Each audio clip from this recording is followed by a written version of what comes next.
Hotelier on the Grill. Good afternoon, this is Stuart J. Raj, and we're here for Hotelier on the Grill with a very experienced hotelier here at the Four Seasons in Bangkok, recording on the 22nd of November 2013. So rather than me introduce you, would you be able to quickly introduce yourself? All right, yes. So my name is Vincent Hoogewijs. It's a Dutch-sounding family name or surname, and I'm actually from Belgium. I'm from the good side of Belgium, so the Flemish side, but have been traveling for the past 27 years, or traveling and working in this fascinating business. I started off my career with Hyatt, moved on to work for a little bit with Banyan Tree, then rejoined Hyatt, and today I'm happily married with Four Seasons for the last 9 years. Wonderful. So, standard Hotelier on the Grill questions, 12 questions. Questions are the same for everybody. So we'll jump straight into the first question. Where did you first cut your teeth? I originally wanted to be a chef. That was my dream. That was my passion. And I still enjoy cooking. So on a day off, you will find me in the kitchen. So I went to a hotel school in Belgium, in Kokzijde, at the Belgian coast, and then did some apprenticeships in some of the restaurants. And then my parents thought, that I should continue to study a little bit more. And I agreed, and I went to a hotel management school, still in Brussels. And there really I started to appreciate also the hotel side, or the hoteling, rather than the food and beverage thing. And I started working at the Hyatt Regency in Brussels. First job in the hotel was in the accounting side of a hotel. I was cost controller. Mm-hmm. Stayed there for 6 months, but then I had to do my military service. I went to do my military service, serve my country for a year. And after that, then really my career took off, and I went to London. Looked for a job. I applied with all the big chains, and by accident I joined or rejoined Hyatt in London, which was then called the Carlton Tower Hotel, run by Hyatt, and started there as a waiter. Wow. Didn't speak that much English, pidgin English from school, and after 6 months, I think, as a waiter in the rib room, I was offered a management traineeship, and started off working for Hyatt for quite a few years from there on. Wow. So that kind of leads on into the next question then. What was your first big break?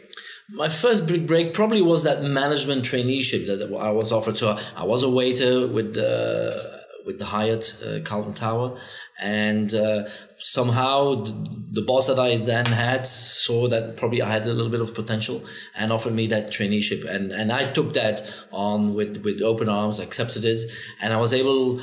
As a traineeship, you don't have that many responsibilities, but you're given an opportunity to work in many different departments of a hotel. So I took that on, and I worked my way through, did some stewarding, washing the dishes, did some banqueting, did some the mini bars, all the different facets of a food and beverage operation. So I think that was probably the first big break, but I think along your career, you need a few more breaks to make it successful. Right. So, and you were mentioning that it's been 27 years now that you've been in this industry.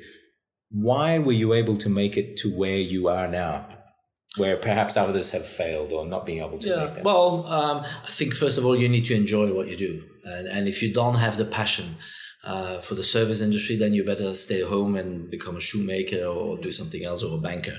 If you don't have the passion, and if you wake up in the morning and you feel like you don't want to work, you better probably stay home. So I've always enjoyed what I do, and I think that's first thing. Then I've always I did work hard, and not afraid of putting in, it's not about quantity of work, but you do a lot of hours in our industry. And so I've never shied away from that. And then I was at the right spot at the right time, probably, and was offered the opportunities, because it is a combination of everything. It's not I always tell our new recruits here in the hotel, you don't have to have a PhD to be a hotelier, but you have to have the passion.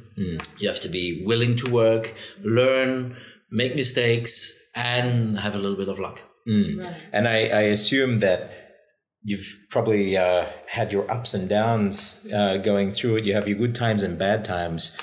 Could you tell us about your darkest moment in your career? Yeah, my darkest moment is maybe when the first time that I left Hyatt. I was at a Hyatt Regency in Rabat in Morocco. And somehow, with all due respect for the Moroccan country, which is a beautiful country, I didn't enjoy working there at that time. I was still very young. I was 28. I was director of Food and Beverage. The culture didn't fit me. I didn't fit in the culture. It wasn't just the right place for me. And I decided to leave then Hyatt, for which I had worked for quite a few years by then. And suddenly an opportunity came up with Banyan Tree Hotels and Resorts to open their first resort here in Phuket in Thailand. And so I moved with my family from Phuket, from Rabat to Phuket. And so in that time there, when you were feeling like that in Morocco, how did you get through it? How did you push through that?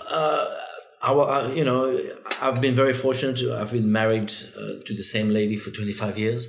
So my wife has been very supportive all the time. And, and you work it through, and and it was painful, and I didn't enjoy it, but I knew that, I couldn't just quit. So, that's when I had luck, and then that opportunity came up out of nowhere. Probably with someone that I had worked before in the past, that's also worked for Banyan Tree, and he said, "Oh, we need a new director of food and beverage. Oh, let's call Vincent." So there is a lot of luck in our business as well. Right. I think since meeting with you just now downstairs and up here, there's a lot of energy there. What drives you? You need to enjoy what you do. I mean, it's like I mentioned before. It's our business is about people. It's about enjoyment. It's about eating, drinking, sleeping, having a good time. And if I'm not having a good time, how can I then offer to have a good time to my guests? So that's what it's all about.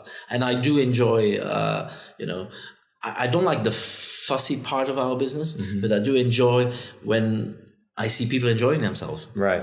The fussy part? The fussy part is that, when I go on holiday, I hardly stay in a hotel. I enjoy the camping. I enjoy roughing it out.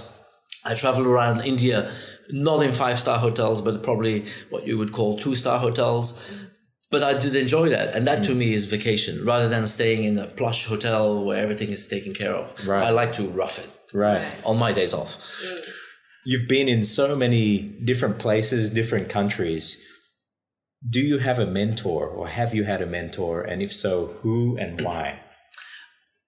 A real mentor over those 25 years in my career, like the one person, not really. But I think the education that my parents my parents have been somehow mentors in my life, but there's no one that really stands out that has been guiding me throughout my life. I do have great support from in my current job with my superiors, who I see a little bit as a mentor. But I've had that.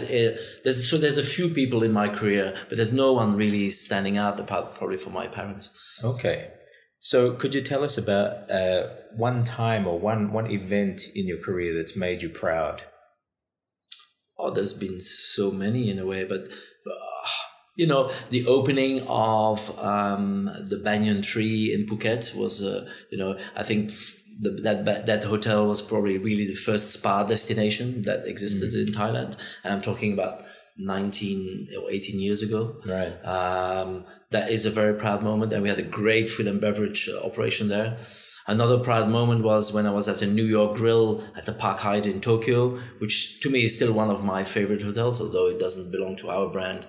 But it's a stunning hotel where we won with the restaurant New York Grill one of the major awards in Tokyo or in Japan. So that's probably also a great story in my career.